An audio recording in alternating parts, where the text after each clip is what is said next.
Welcome to my YouTube channel. और आज के मेरे व्लॉग में आपका बहुत बहुत स्वागत है। साथियों, मेरा आज का जो व्लॉग है वो एक लेबर ब्यूरो डिपार्टमेंट के अंदर ट्रेनिंग का सेशन था हमारा चंडीगढ़ के अंदर। तो उसको अटेंड करने के लिए हमारी कैसी यात्रा रही, हमारी ट्रेनिंग कैसी रही, इस वीडियो में हम जानेंगे। तो वीडियो के कुछ हाइलाइट्स है। ये वुमेन कटरा हाईवे है जहाँ हमने सुबह मॉर्निंग में क्योंकि बहुत लंबा सफ़र होता है, 350 से 400 किलोमीटर पड़ता है चंडीगढ़ का रास्ता। सुबह हम मॉर्निंग में निकल गए थे। तो आपको सभी साथी प्लीज़ मेरे इस वीडियो को पूरा देखें ताकि आपको पता लगे कि चंडीगढ़ का सफ़र कैसा होता है और क्या क्या कठिनाई आती है, कैसे मेहनत करनी है और रास्ता कैसा है, ये सब हम इसमें जानेंगे। और हमने वहाँ ट्रेनिंग में क्या किया, कैसे ट्रेनिंग हुई, इसके बारे में हम आपको तो आप पूरे प्लीज़ इस वीडियो में बने रहिए। आपको बहुत शानदार मज़ा आने वाला है, बहुत सारा एक्सपीरियंस आपको होने वाला है। इसलिए सभी साथी मेरे इस वीडियो को ज़रूर पूरा देखें और लाइक करें, शेयर करें, सब्सक्राइब करें ताकि मैं आपको ऐसे ही नॉलेजेबल वीडियो लाता रहूं। और आपका बहुत अच्छा प्यार मिल रहा है और मेरे व्लॉग जर्नी में आपका फिर अगेन स्वागत है। तो साथियों, आप इसी तरीके से मेरे लगातार आप मेरे वीडियो को देखते रहिए, सब्सक्राइब करिए, लाइक करिए और कुछ कमेंट भी करिए ताकि हमारा हौसला बना रहे। क्योंकि इस यूट्यूब की दुनिया में हम बहुत नए चेहरे हैं, हमें बहुत कम इसके बारे में एक्सपीरियंस है, एडिट के बारे में कम एक्सपीरियंस है। हमारे मोस्टली जो वीडियो होते हैं वो रा वीडियो होते हैं, हम ज़्यादा कोई एडिटिंग भी नहीं करते। तो आज का जो मेरा व्लॉग जो शुरू होता है और वो सुबह के 6 बजे, ये आप देख सकते हैं। ये मेरा जहाँ मैं गवर्नमेंट के रेवेन्यू कॉलोनी है जहाँ मैं रहता हूँ। और सुबह मैं 6 बजे निकला, बिल्कुल अंधेरा हो रहा था। मैंने लिफ्ट से उतर के, क्योंकि मेरी जो गवर्नमेंट गाड़ी थी वो आ चुकी थी और मैंने ड्राइवर को बुला लिया था अपने को। तो और मैं लिफ्ट से नीचे उतर के आ गया और सुबह लगभग ये जो सफ़र हो रहा था वो सब 6-6:45 बजे के आसपास टाइम हो रहा था, क्योंकि मैंने ड्राइवर को 6 बजे का टाइम दे रखा था। और इस व्लॉग में हम अपनी जर्नी को बहुत अच्छे से आपको दिखाएंगे कि सुबह 6 बजे निकलना और 11:30 बजे तक हम ट्रेनिंग से पहुँचना बहुत लंबी जर्नी होती है। और देखो साथियों, ये मेरा मैं यहाँ से निकल कर आ चुका हूँ और ये मेरा सामने गाड़ी का देख सकते हो, ये हमारी गवर्नमेंट गाड़ी है। ड्राइवर हमारे भाई साहब सफाई में लगे हुए हैं और मैंने इसको थैंक यू बोला कि भाई आप आ चुके हो, थैंक यू। ये हमारी व्हीकल है गवर्नमेंट की। और मैंने थोड़ा वीडियो शूट किया यहाँ पे, क्योंकि मेरा एक साथी और सामने वाले टावर में रहता है, तो उसका भी मेरे साथ ट्रेनिंग थी, उसको भी चंडीगढ़ जाना था। तो इस वीडियो में हमने उसके इतने वेट करने के उसको मैंने फ़ोन कर दिया था और हम निकल पड़े। और ये आप देख सकते हो, ये हमारा 3 नंबर की जो मस्जिद होती है फरीदाबाद में, उसका दृश्य है। बिल्कुल सुबह का बहुत अर्ली सुबह थी, लगभग यहाँ हम 6:10 के आसपास यहाँ टाइम होगा। और हम आ चुके थे द्वारका एक्सप्रेस में।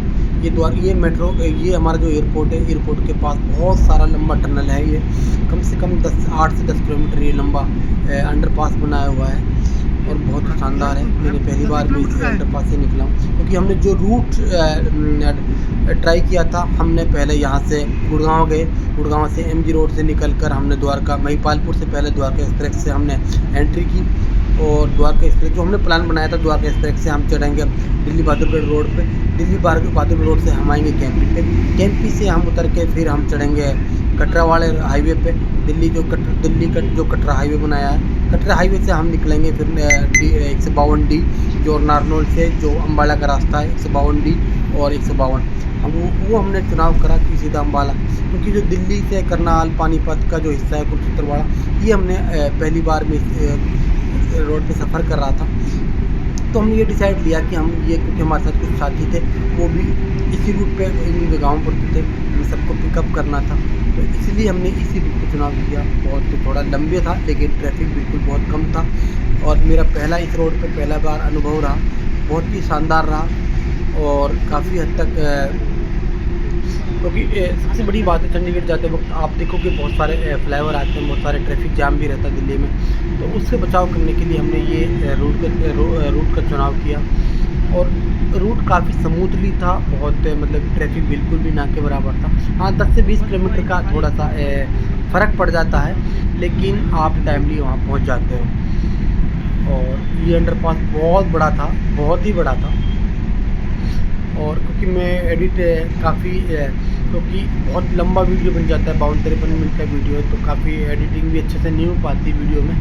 लेकिन प्लीज़ आप मेरे वीडियो को लाइक करते शेयर करते रहिए, ताकि मैं आपको बहुत अच्छी जानकारी दूँ। आप देख सकते हो ये एयरपोर्ट के पास अंडरपास बना हुआ है, कितनी शानदार कलाकृति बना रखी है, कितना लाइटिंग लगा रखी है।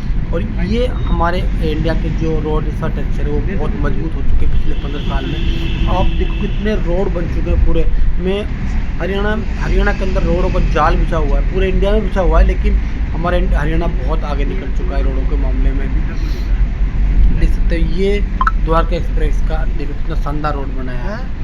यही जो द्वारका ये गुड़गांव से स्टार्ट होता है, ये 4-5 जगह मिलान होता है इसका। ये दिल्ली के बाहर के भी रोड बना हुआ है। तो ये बहुत ही क्योंकि यहाँ से ऊपर घूम जाएंगे तो हम पानीपत निकल जाते हैं, लेकिन हमने यहाँ की साइड से निकल कर तो हमने क्योंकि बहादुरगढ़ वाला रोड पकड़ना था, जो दिल्ली बहादुरगढ़ वाला जो बहुत पुराना रोड है। बहुत पहले सिंगल रोड हुआ करता था, लेकिन वो अब डबल रोड है और ट्रैफिक भी अब काफ़ी कम है उस पर रोड के ऊपर। हमने बहुत सारे ट्रैफिक के वीडियो भी बनाए, आपको उम्मीद है कि रोड के बारे में भी जानकारी मिलेगी। हम थोड़ा कंफ्यूज हो गए थे, और क्योंकि बहुत सारे रोड अंडरपास फ्लाईओवर बने हुए हैं और बहुत सारा कंफ्यूज हो जाता है, क्योंकि हमारा पहली बार यहाँ अनुभव था। तो इसके लिए आप देख सकते हो आप कितने सारे रोड बने हुए हैं, तो यहाँ कंफ्यूज होना बहुत लाजमी है। और आप इसी तरह हमारे वीडियो को देखते रहिए, हमारी जर्नी को देखते रहिए, आपको बहुत सारा कुछ हमें देखने को सीखने को मिलेगा। और ये हमारी जो ड्राइवर था वो काफ़ी फास्ट ड्राइवरिंग करता था और बहुत मज़ा भी आ रहा था वीडियो बनाते समय। मुझसे बार बार बोल रहा सर वीडियो बना लो, सर वीडियो बनाओ, सर वीडियो बनाओ। तो मुझे भी लगा कि हाँ चल वीडियो बना लेते, मेरा आज व्लॉग भी हो जाएगा। क्योंकि और ये हमारा बैक टू बैक जो अभी मैंने एक व्लॉग डाला था हिप्पा के ट्रेनिंग का, उसके 10 तारीख की वो हिप्पा की ट्रेनिंग थी, 11 तारीख का मेरे चंडीगढ़ की ट्रेनिंग थी। लगातार बैक टू बैक 2 दिन की ट्रेनिंग थी। लेकिन मैं इस वीडियो को थोड़ा लेट डाल रहा हूँ, क्योंकि मैं इसकी एडिटिंग आज लगभग 14 तारीख है और 11 तारीख की ट्रेनिंग थी। मैं 14 तारीख को, आज का 14 तारीख को इसकी रिकॉर्डिंग कर रहा हूँ, क्योंकि टाइम नहीं मिल पा रहा, बहुत ज़्यादा बिजी शेड्यूल चल रहा है। तो साथियों आप देख सकते हो, ये आप जो रोड देख रहे हो ये बहादुरगढ़ का रोड है, जो दिल्ली बहादुरगढ़ का जो पुराना रोड हुआ था। इसके ऊपर भी बहुत सारे फ्लाईओवर बन चुके हैं। और मैं कुछ अब रिकॉर्डिंग आपके सामने जो हमारी रॉ रिकॉर्डिंग है वो आप देख सकते हो।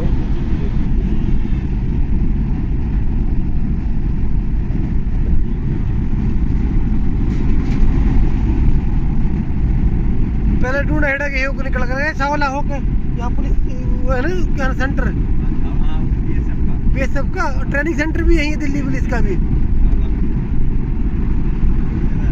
यार बहुत बार निकले हम रोहतक के लिए, बहादुरगढ़ आएगा तो बहादुरगढ़ से फिर रोहतक के लिए।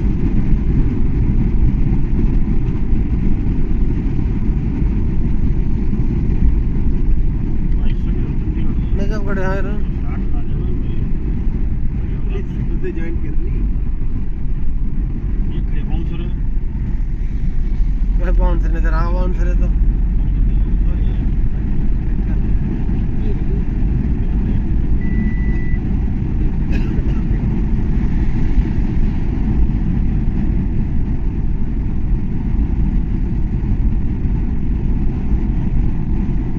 करनाल भी लिख रहा भाई।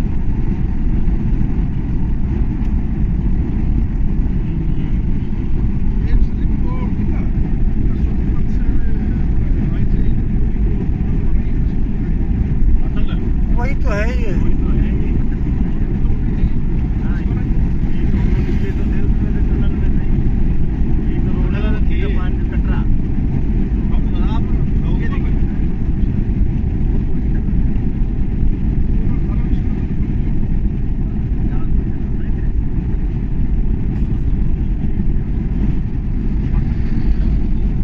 भाई ठीक है ना, मेरा टन नहीं है।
साथियों ये केएमपी रोड पार करने के बाद यहाँ से दिल्ली जो कटरा का जो रोड बनाया है, ये कटरा हाईवे है जो नया भी बना है, अब इसका उद्घाटन भी नहीं हुआ। ये दिल्ली से सीधा कटरा के लिए जाएगा ये रास्ता, और बहुत ही शानदार, बहुत रुको कि कटरा का जो रास्ता जो पहले जलंधर होगा, ये नया रास्ता बना है।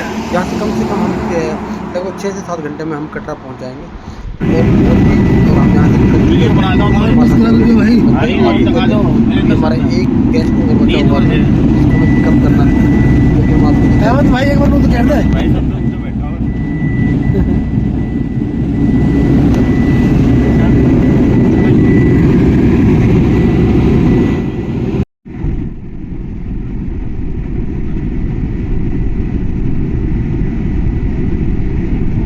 खरखोदा कटरा। भाई बहुत लंबा सिस्टम है भाई साहब।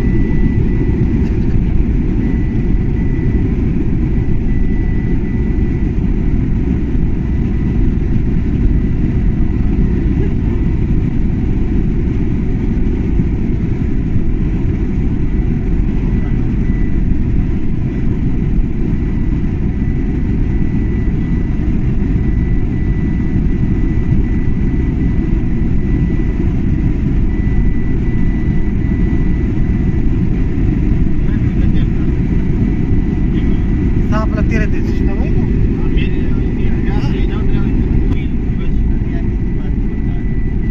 सीधे ना भाई झज्जर में चलना है, जहाँ पर खरखोदा में चलना भी नहीं आ रही है।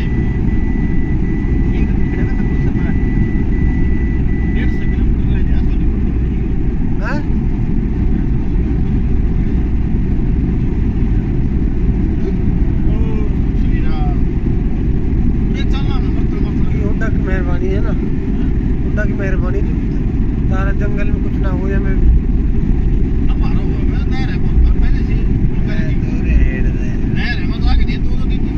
पानी में से जाए पड़ो जमीन में यार, कमाल पानी में जमीन में से जाए पड़ो, इन हाईवे बढ़वा रखा भाई साहब।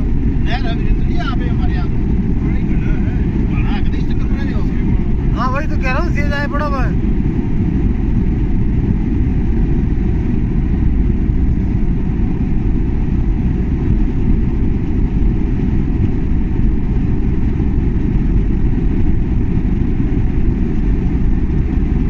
कितना बता रहा है और एक चीज कितना 6 पॉइंट कितना आगे ले जाए इतना तो मिलेगा रखा 6 भाई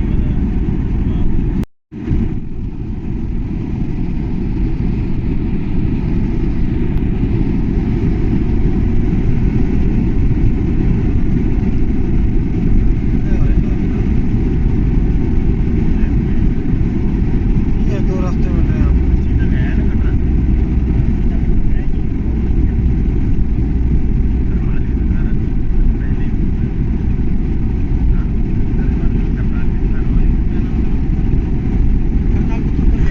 जो बार बार नारनौल दिखा रहा है, ये नया रास्ता बना है जो नारनौल से सीधा अम्बाड़ा के लिए गया है। इसको अम्बाड़ा नारनौल हाईवे बोलते हैं, और इसका जो नाम है वो 152D, आप देख सकते हो अम्बाड़ा नारनौल, ये 152D है। 152D एक नया हाईवे बना है और बहुत ही नारनौल को अम्बाड़ा से टच किया चंडीगढ़ के लिए, और ये सीधे यमुनानगर और शिमला तक भी जा रहा है। अगर आप सीधा हरियाणा पंजाब में बिना एंट्री करे भी आप यहाँ पंचकुला आराम से पहुँच सकते हो। वहाँ से भी सही रास्ता रहेगा और दिल्ली वाला स्पीड मिले यार। ये भी बहुत शानदार हाईवे बना रखा है। नीचे ही ले ना, क्या हुआ नींद आ रही? मैं चलाऊं चला ले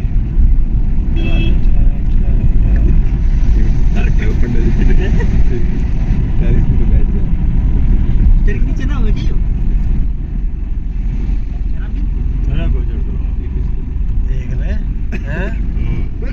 यहाँ से हमने अपने ड्राइवर को चेंज कर लिया था। एक भाई बहुत अच्छे हमारे साथ थे, अच्छे ड्राइविंग कर रहे थे। तो ड्राइवर को बोला कि मैंने पूरी रात नहीं सोया हूँ, तो प्लीज़ मुझे नींद आ रही है, तो उसको हमने पीछे बिठा दिया था सोने के लिए। और हमारे साथी ने गाड़ी चलाई और बहुत अच्छी गाड़ी चलाई उसने, और काफ़ी अच्छा एक्सपीरियंस रहा उसे गाड़ी चलाने का, क्योंकि वो मेरे हिसाब से ड्राइवर से भी बहुत अच्छी गाड़ी चला रहा था। रामवीर भाई पलवल से, तो हम यहाँ रुके चाय के लिए, और ये पेहवा और झील के बीच में जगह थी।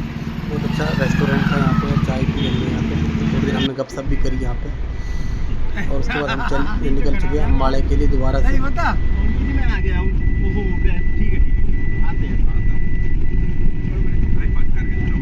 मुझे भी काफ़ी नींद आ रही थी और मुझे भी बार बार झटके आ रहे थे, मैं कुछ वीडियो बना पा रहा था कुछ नहीं, इसलिए। और इस तरह आप देख सकते हो।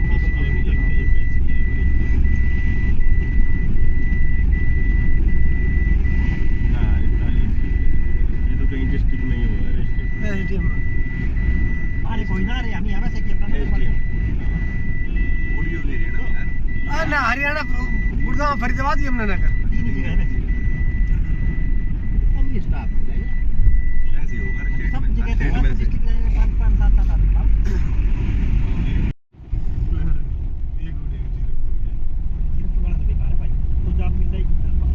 मिलना भाई, उसमें जाम रहे भाई, और वहाँ पर टोरेंट पे भी बहुत भीड़ रहे यार। हाँ वही तो है। ये जो रास्ता ना है जीरकपुर फ्लाईओवर उतरते ही तो ना, जीरकपुर फ्लाईओवर सीधा ही है। और मेरे हिसाब टाइम बचा यहाँ के। हाँ ये जीरकपुर फ्लाईओवर उतरते सीधा ही जाना।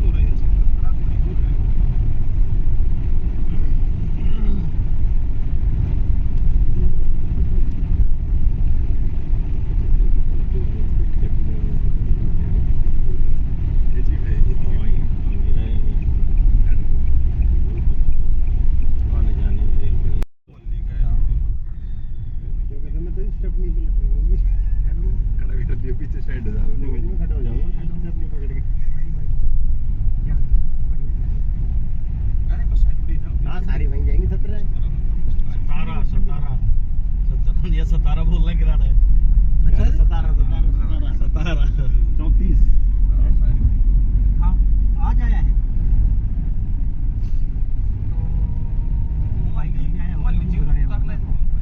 मोहाली पहले ही है, पहले जा रहा रास्ता जीरकपुर से पहले।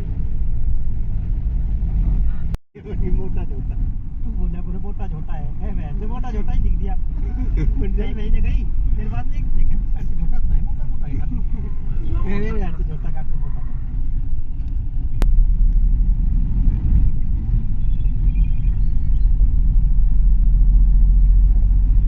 और हम अम्बाड़ा से और हम चंडीगढ़, जो अम्बाड़ा चंडीगढ़ वाले हाईवे पर चढ़ चुके हैं। आप देख सकते हो ये सिटी ढाबा शुरुआत में ही आता है अम्बाड़ा निकलने के बजाय।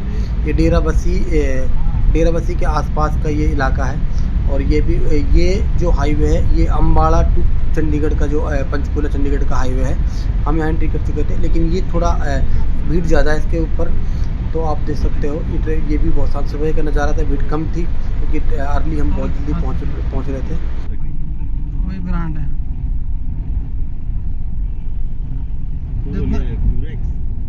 जितना खासी ब्रांड में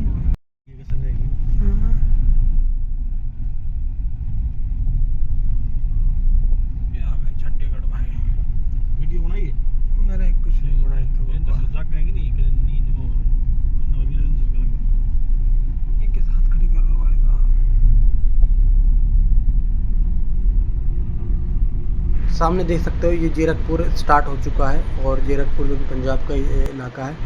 यहाँ से हमने एरो सिटी जो रोड है, जो नया रोड बना है मोहाली के लिए, क्योंकि ये चंडीगढ़ में ना जाने की वजह से सीधा मोहाली के लिए मोहाली में निकल जाएगा, तो हमने ये एरो सिटी वाला रोड लिया। और ये बहुत ओपन भी था और बहुत अच्छा डेवलप हो रहा है। कहते हैं बहुत अच्छी सिटी बन रही है मोहाली। आने वाले वक्त में मोहाली में बहुत बड़ा नाम होगा, क्योंकि ट्राई सिटी बोलते हैं इसको। पंचकूला अपना हरियाणा का, चंडीगढ़ मोहाली पंजाब का है, और ये जो चंडीगढ़ दोनों कंबाइंड है और यूनाइट, और ये एक जैसे दिल्ली हमारा ऐसे ही चंडीगढ़ है, ये राजधानी क्षेत्र होता है। आप देख सकते हो वो एक सॉफ्टवेयर भी है सर, वो चल थोड़ी ना हमारे, वो आएगा भविष्य में, तो आएगा ही वो भविष्य में देते ट्रेनिंग। वो आएगा जब तक भूल लेंगे क्या सिखाया था। हिप्पा वाले हैं ना जी, वो डायरेक्टर जनरल, उन्होंने सिखाया कि भाई हमें दो सॉफ्टवेयर, जब तक वो आएगा जब तक भूल जाएंगे सब। हाँ कैसे फिल्टर लगाया था उसमें, कैसे वो बनाई थी, बढ़िया है। अजी अरे मैं है ना? टेस्ट ले रहा अजय मैंने वो अजय भाग लिया बीच में ही। उसकी तो यार उसको तो जरूरी है जाना उसका। ना तो सचिन डेली जाता है। ना जी वो आज ही आया जी। वो ये कह रहा था कि ऑर्डर हो जाए 2 दिन इसलिए उसको लगता है। इतना बड़ा है, खेतों को पानी दे खेत को पानी दे और क्या। सही है, मेहनती लड़का हो। कई बार से पूछो मैं खेत में हुआ था और बंदा मेहनत नहीं करता देखो। फिजिकली भी हाँ, physically। वो मुझे लगा जोर लग रहा है मेरा।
then your real income goes down. So protect the workers against erosion in real wages. There has to be some statistical measure which will tell you how much income should be raised in terms of dearness allowance or VDA as is termed in different cases, so that the real wages remain intact. So that is the basic idea for compilation of consumer price index numbers in for industrial workers. The earliest series of index numbers, if we go back to history, was the income and expenditure survey. Let me also tell you that in India there are so many series of index numbers, and people get confused and which index numbers to use. Workers segment, there are again 3 series of index numbers. Consumer price index number.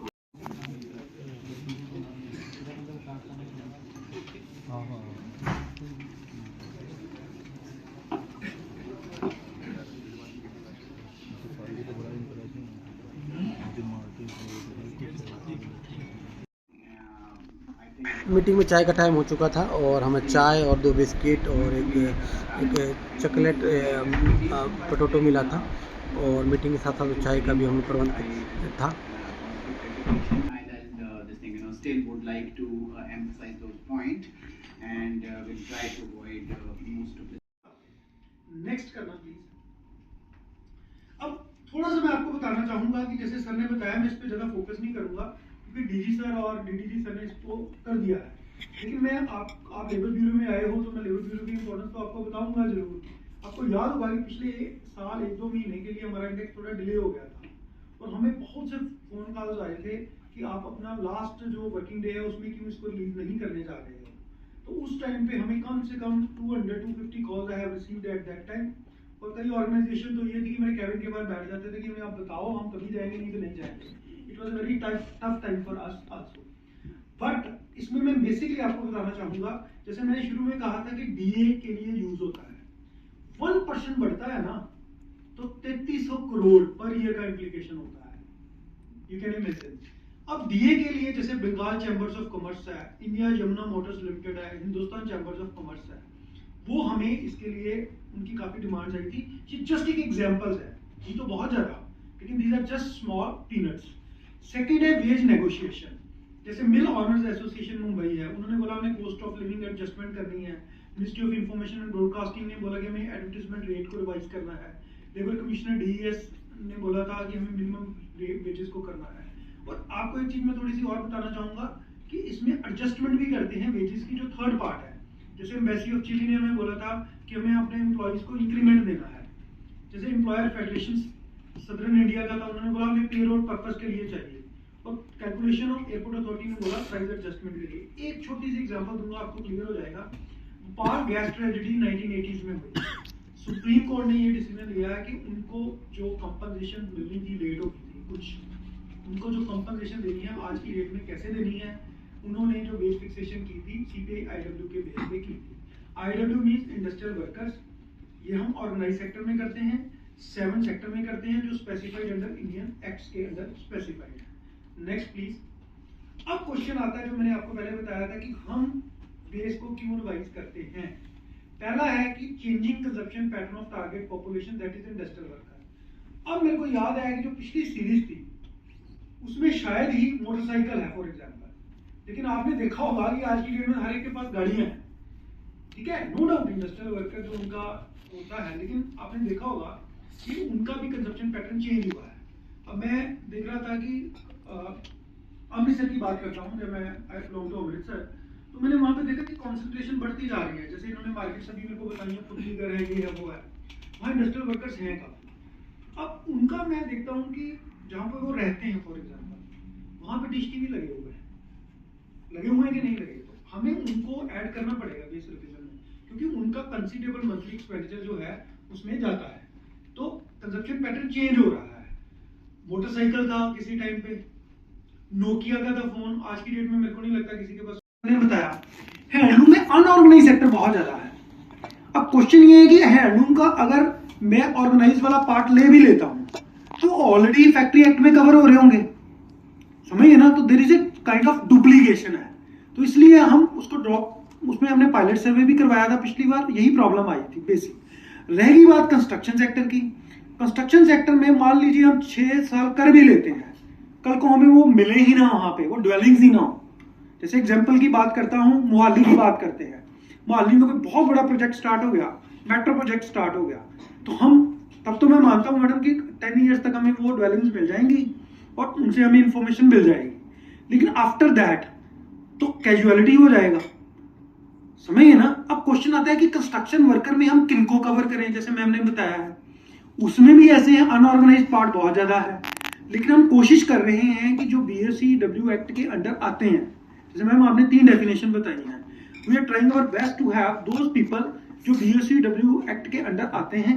अगर मेरी 100 रुपया income थी तो 100 रुपये में से मैं 57 rupees जो थे वो फूड पे खर्च करता था और 17 रुपीज मैं 100 में से खर्च करता था मिसलिनियस आइटम पे, और मेरा हाउसिंग का पार्ट क्या था 8.6%। लेकिन 2001 में चेंज हो गया और 2016 में फिर चेंज हो गया।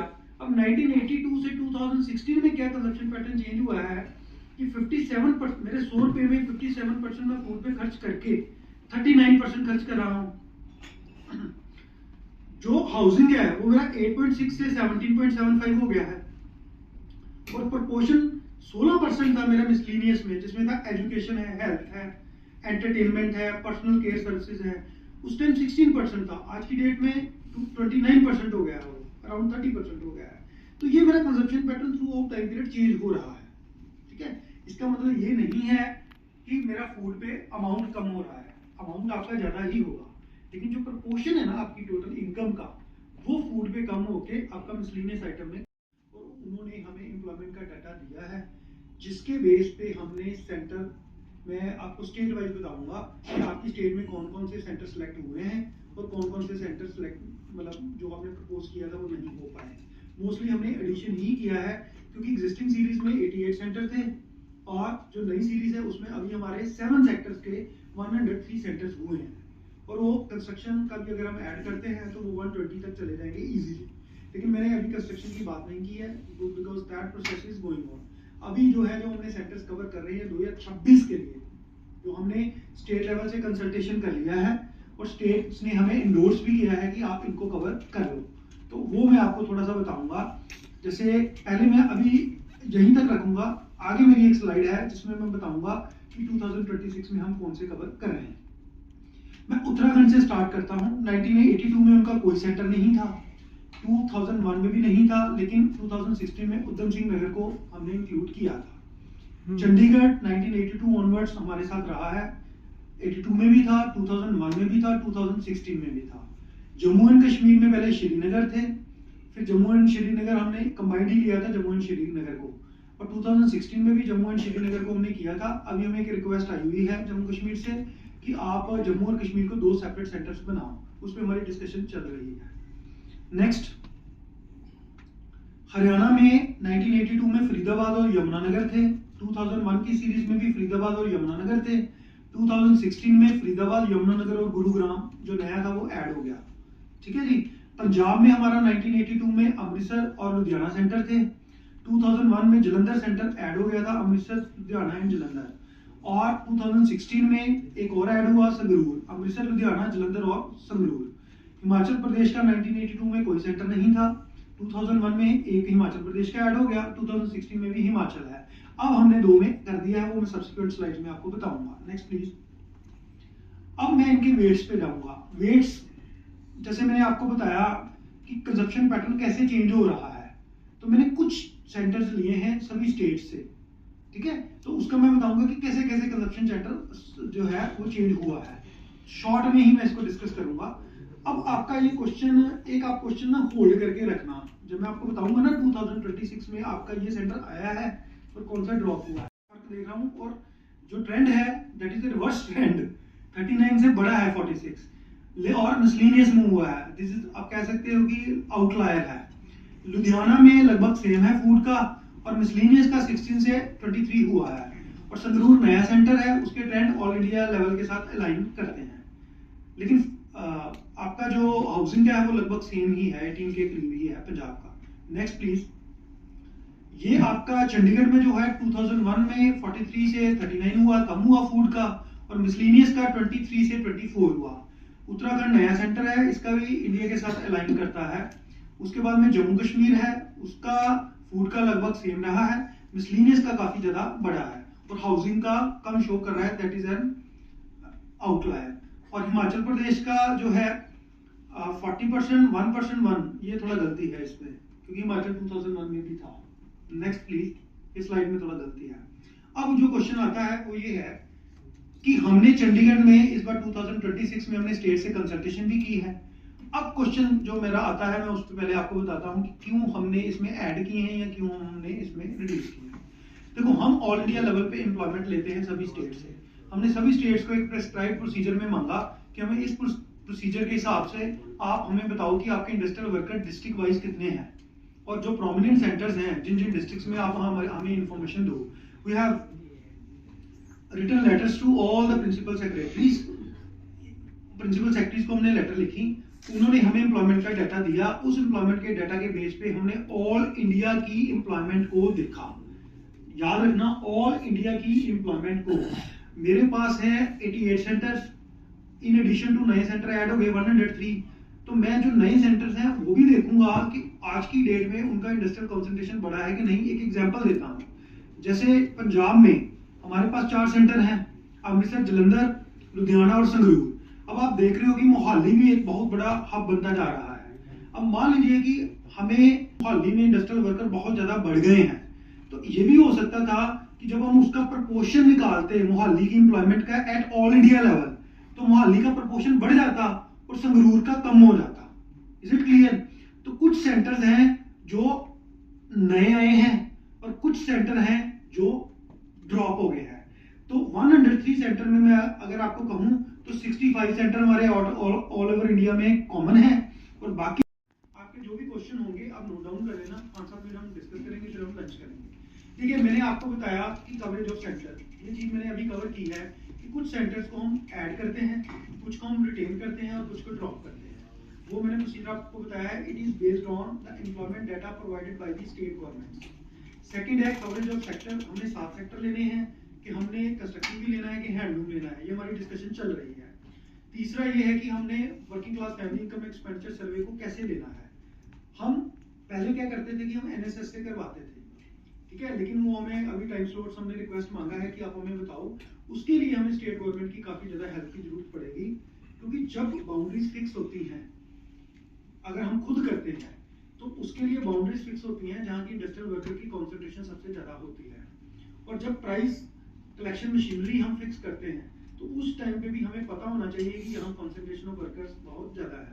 मैं अगर डिस्ट्रिक्ट करूँ, अमृतसर की बात करूँ या मोहाली की हम बात करें तो मोहाली 1:30 बजे का टाइम हो चुका था और हमारा लंच टाइम ब्रेक हो चुका था। तो ये देख सकते हैं साथियों, ये कैंटीन है यहाँ की और बहुत साफ़ सुथरी कैंटीन बना रखी थी। और हम थोड़े लाइन में लगे, हमने प्लेट ली और ये मैंने ये देख सकते हो दाल चावल और पनीर की सब्ज़ी थी ये मैं, और लंच कर लिया था। लंच करने के बाद हम सीधे मीटिंग में हॉल में आ चुके थे। दोबारा से मीटिंग स्टार्ट हो चुकी थी। रिप्लाई ही नहीं आता है, मंथ का लास्ट आ जाता है, इंडेक्स निकलने का टाइम आ गया है, तो फिर हमें यहाँ पे एंड डिसीजन लेके कुछ ना कुछ करना ही पड़ता है। पर कोशिश कीजिएगा कि उसको टाइमली भेज दें, प्राइस का टाइमली रिप्लाई करें, जिससे कि इंडेक्स वाला जो वर्क है वो कंपाइल टाइम से हो सके। तीसरी बात ये है कि जो बहुत सारी मार्केट्स हैं, डेटा क्या होता है, खासकर अमृतसर और लुधियाना, प्राइस 4 मार्केट है, चारों मार्केट में मान लिया कि जो पैक्ड आइटम है उनमें वेरिएशन बहुत कम होगा, लगभग सेम प्राइस हो सकते हैं। वेजिटेबल्स, पल्सेस, अगर हम बात करें सब्जियों की, अगर एप्पल 20 रुपए है तो हर मार्केट में 20 ही होगा। ऐसा कैसे हो सकता है? थोड़ा तो वेरिएशन होना चाहिए। अगर हम बात करें धनिया की, धनिया अगर यहाँ 10 है तो सब में 10 होगा। आलू टमाटर कोई वेरिएशन मिलता ही नहीं है। तो कोशिश करें, मेक श्योर करें कि डेटा को सही से कलेक्ट करें। ये नहीं है कि बस डेटा कलेक्ट कर दिया फिर उसी को कॉपी पेस्ट किया जा रहा है। उसको कोशिश करें कि टाइमली कलेक्ट करें और सही से कलेक्ट करें। थोड़ा जो पेरिसेबल आइटम्स होते हैं उनमें वेरिएशन होता है तो उसको मेक श्योर करें।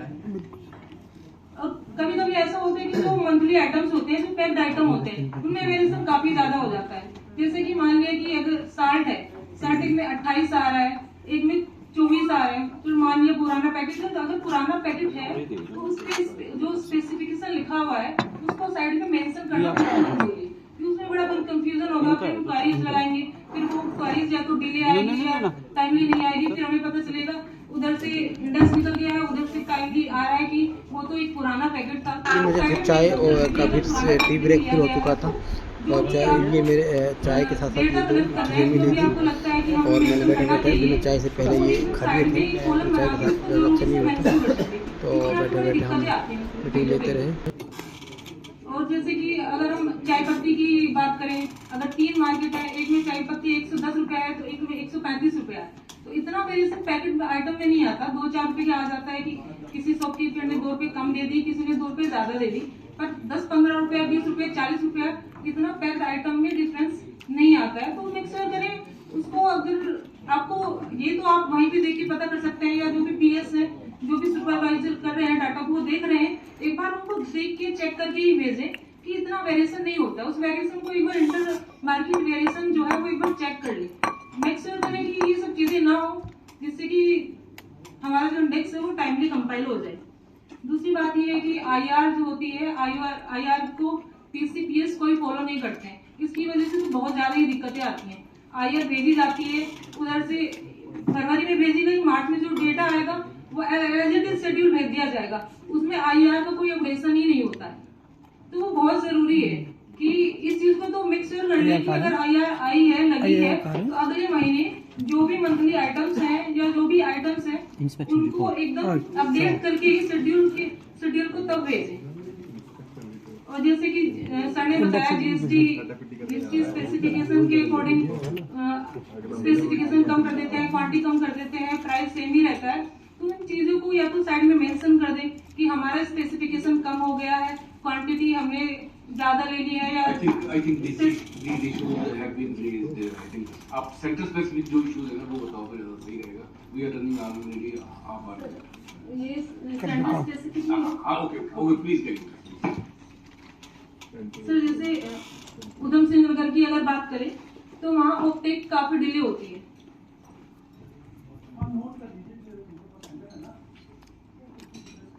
डेटा आ जाता है वहां से जल्दी ही, पर ऑप्टेक डिले ही आती है। हम लोग मेल करते हैं कि ऑफटेक भेज दीजिए, तब जाके is from the state and UTs to collect the data with dedication so that that may be used in a holistic way. Labor Bureau collects, compiles, analyzes and disseminates statistics relating to various aspects of the labor such as employment, industrial relation, labor welfare, social security, safety measure, etc. These statistics get generated by products of the administration, enforcement and implementation of 11 labor acts which is in use currently. हम उसको करेंगे। तो कोई question है अभी किसी के पास कोई कि करें कंक्लूड करें? चलो वोट ऑफ थैंक्स में मैं आप सभी का जो स्टेट से आप आए हैं, स्पेशली जो स्टेट्स के हेड्स जहाँ पे बैठे हुए हैं, ठीक है, और जो आपके ऑफिसर्स हैं स्टेट गवर्नमेंट के, उन सभी का मैं शुक्रिया करता हूँ। बाकी जो दूर दूर से आए हैं, जैसे इन्होंने बताया कि हिमाचल से आए हैं, गुड़गांव से आए हैं, और पंजाब से अमृतसर से मैं देख रहा हूँ, जलंधर से आए हैं। मैंने इसीलिए टाइम 11:35 रखा था कि दूर दूर से लोग आ सके आराम से। तो आप सभी का मैं बहुत धन्यवाद करता हूँ, specially the officials and officers, senior officers, officials जो कि स्टेट गवर्नमेंट से आए हैं। फिर मैं सबसे ज़्यादा उनका भी करूँगा जो रीजनल ऑफिस कानपुर हैं, जैसे स्पेशली विजय जी हैं, जिन्होंने आप सभी के स्टेट गवर्नमेंट के साथ कोऑर्डिनेट किया और बहुत अच्छे तरीके के साथ इन्होंने पार्टिसिपेशन को बढ़ाया। चाहते थे कि ज़्यादा से ज़्यादा स्टेट्स पार्टिसिपेट करें। उसके अलावा मैं जो अपनी टीम है हमारी, जैसे पॉइंट नंबर 1 अगर हम बात करें ऑफटेक, ये तो ऑफटेक हमारे पास डिले आती है, डेटा आ जाएगा ऑफटेक नहीं आ रही, या फिर कभी कभी होता है कि कुछ सेंटर की, कुछ मार्केट की जो ऑफटेक होती है वो सेम रिपीट करके भेज देते हैं पिछले मंथ की। तो उससे क्या होता है कि हमारी वो जो इंडेक्स हम निकाल रहे हैं तो वो कहीं ना कहीं इम्पैक्ट तो होती ही है। दूसरी बात ये है कि डिले आता है तो उसमें बड़ी दिक्कत होती है, बार बार हम क्वेरी लगाते हैं कि भेज दीजिए, तो वो नहीं आती, फिर हमें अपने एंड पे यहाँ कोई ना कोई डिसीजन लेना पड़ता है। तो हम बस यही कहना चाह रहे हैं कि हमारा जो ऑफटेक है सेंटर्स का, जितनी भी मार्केट से, वो टाइमली भेजा देंगे। पॉइंट नंबर 2 की बात करें, जैसे डेटा जो हमारा होता है सभी मार्केट्स का, वो उसकी डिलीवरी जो है ना या फिर लेट होती है, कोई मेल लेट करता है, कोई व्हाट्सएप के थ्रू डेटा भेजता है तो वो भी कभी कभी लेट आता है। कभी ऐसा होता है कि 4 मार्केट है तो 2 का भेज दिया, 2 का 10 दिन बाद आ रहा है, 4 दिन बाद आ रहा है, उसकी वजह से डिले हो जाता है। कभी कभी ऐसा होता है कि ऑफटेक पहले आ गई, डेटा बाद में आ रहा है, उसकी वजह से भी हमारे पूरा सेंटर डिले पे रहता है, होल्ड पे रहता है। जब तक पूरा डेटा एक साथ नहीं आएगा तो हम सेंटर को डेटा एंट्री कर भी लेंगे तो वो पेंडिंग ही रहेगा। जब तक डेटा कंप्लीट नहीं होगा, ऑफटेक नहीं आएगी, तब तक हम उसको इंडेक्स को कंप्लीटली निकाल नहीं सकते हैं। तो ये है कि डेटा वो कोशिश करेंगे एक साथ भेजें, एक साथ नहीं भेजे तो कोशिश करेंगे विदिन 2 डेज या जितना भी जितनी जल्दी हो सके उसको भेज दें। तीसरा पॉइंट ये है कि जब हम लोग हमें यहाँ पे कोई क्वेरी होती है, किसी आइटम्स में प्रॉब्लम है, हमें लग रहा है ठीक नहीं है, या कोई भी प्रॉब्लम है, या हम मैसेज कर रहे हैं या मेल कर रहे हैं कि भाई ऑफटेक नहीं आई है, ऑफटेक भेज दीजिए, होता क्या है उस क्वेरी का रिप्लाई या तो लेट आता है या आता ही नहीं है। तो मान लिया कि हमें लगा कि एप्पल का प्राइस एक मार्केट में 20 रुपये आया है, एक में 60 रुपये आया है, या एक में 180 आया है, हमें लगा वेरिएशन बहुत ज्यादा है। तो अमन है और पलक है, और लेबर स्टैटिस्टिक्स के लिए मैं विशाल जी का बहुत ज़्यादा धन्यवाद हूँ कि इन्होंने इस बेसिकली थी ये CPI के लिए, लेकिन इन्होंने थोड़ा टाइम निकाल के थोड़ा लेबर स्टैटिस्टिक्स पे भी आपको बताया। और स्पेशली मेरा जो स्पेशल थैंक्स रहेगा वो मिस्टर रोहित के लिए। विजय जी, आपके जो प्रेजेंटेशंस हैं, आपका ये खाने पीने का सारा इंतजाम, उसके अलावा आप कौन कौन आ रहा है कौन कौन नहीं, ये पिछले 5-6 दिन से कॉन्टीन्यूसली मेरे साथ था और सिंगल हैंडेडली इस बंदे ने किया है। मैं special thanks to Rohit also, और एक्चो का भी मैं थैंक्स करना चाहूँगा कि उनकी जो टीम है उन्होंने हमें बहुत अच्छा खाना खिलाया है, उन्होंने बहुत अच्छा हमारे साथ कोऑपरेट किया है। और जो स्टाफ है एडमिन जी सेक्शन का, जिन्होंने हमें खाना खिलाया, चाय पिलाई, अच्छे से हमारा ध्यान रखा, आप सभी का थैंक्स करूँगा। मैं होप करता हूँ कि ये ट्रेनिंग प्रोग्राम आपके लिए बड़ा अच्छा रहा होगा, and there is always a room for improvement. अगर आपको फ्यूचर में कोई भी चीज़ लगे अच्छी तो आप मेरे को जरूर बताना। We will incorporate all these things in our upcoming series. Thank you very much.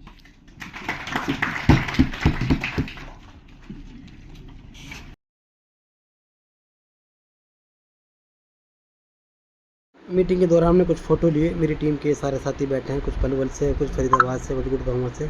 हम यहाँ सारे इकट्ठे थे। चल कोई सर हमारा भी फ़ोटो कर दो। और मीटिंग पूरी हो चुकी थी। उसके बाद हम बाहर आए, बाहर आके कुछ हमने वीडियो फ़ोटो बनाए। ये भाई हो गए काम।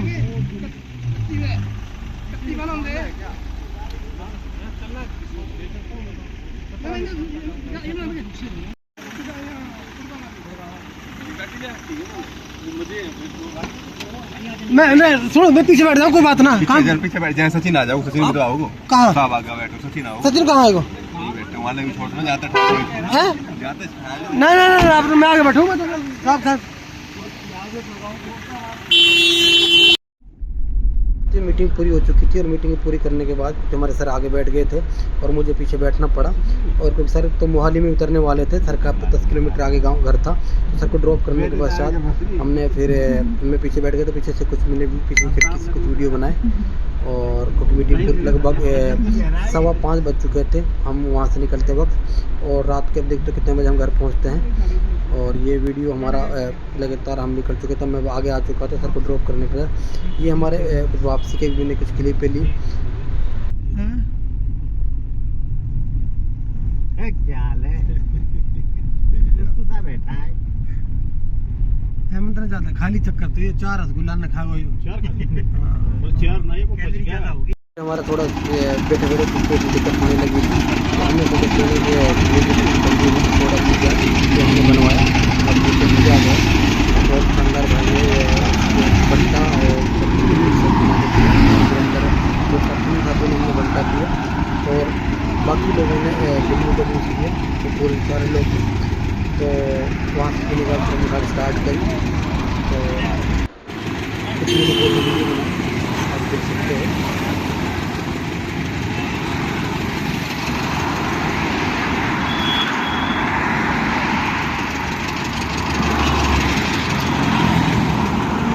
यही चल जाएगी भाई, यही चल जाएगी। चाट खराब है, चाट कुछ बनाओ।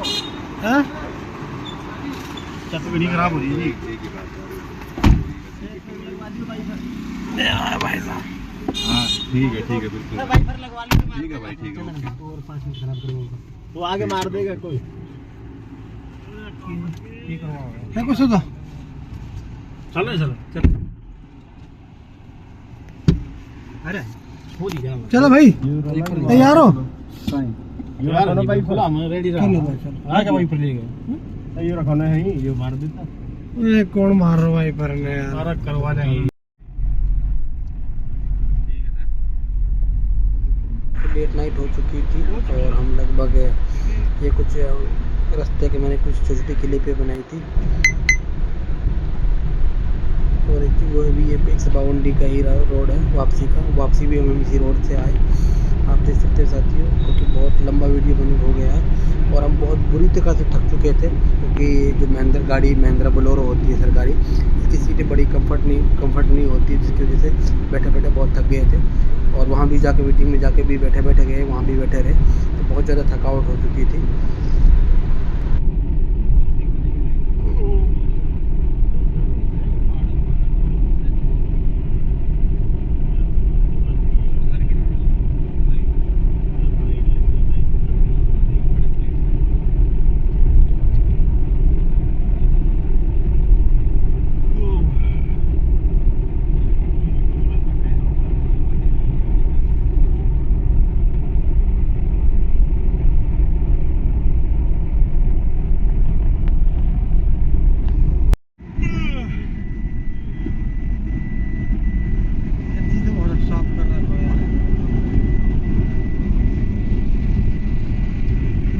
वापसी में हम कुछ गुड़गांव में आके कुछ रास्ते को मैप की वजह से थोड़ा कंफ्यूज हो गए थे, जिसकी वजह से हमारा काफ़ी घूमना पड़ा। हमें वापसी में हमें राजू चौक पे उतरना पड़ा, जिसकी वजह से हमें काफ़ी हमारे जो साथी थे उनको एमजी रोड उतरना था, लेकिन उनको गलती से काफ़ी घूमना पड़ा हमें इस बात के लेके। तो कुछ वीडियो मैंने बनाता रहा। काने डांगी साहब के सौदे को नहीं।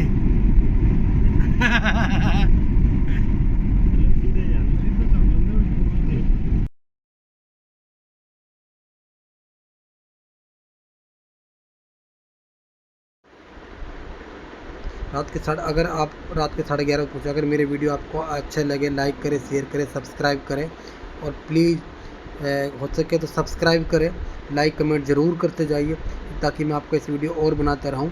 और मेरी इस व्लॉग जर्नी में आपका सहयोग रहा तो हम आपको बहुत अच्छे से वीडियो बनाते रहेंगे सर। थैंक यू सभी का ऐसे प्यार देने के लिए, थैंक यू।